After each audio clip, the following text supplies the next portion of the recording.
राजा आवाज येतोय का? मुजरा करतो राजा. मी बोलतोय. तुमच्या स्वराज्यातील एक छोटासा मावळा आदिराज.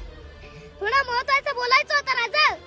मला जाणीव आहे तुम्ही बिझी आहात, पण तरी थोडा वेळ बोलायचं होतं राजा. राजा, या देशात सगळ्या बेताला सुरू आहे आणि महाराष्ट्रात तर काही विचारूच नका. इथं 3-3 वर्षाच्या मुलीवर अत्याचार होत आहेत राजा. मेडिकल कॉलेज मध्ये डॉक्टरीचं शिक्षण घेणाऱ्या मुलीवर अत्याचार होत आहेत राजा. नेते मात्र स्वतःच्या हितासाठी इकडे तिकडे पळतात.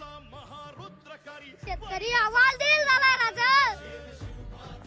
तुमचा मावळा दारूच्या नशेत आयुष्य उद्ध्वस्त करतोय राजा. 70 वर्षाचा बाप 30 वर्षाच्या मुलाच्या चितेला आग लावतोय. दारूसाठी तो स्वतःच्या बायकोचा सौदा करायला निघाला राजा. राजा, शेतकरी आत्महत्या करतोय. राजा, तुम्ही जगला नाही जास्त.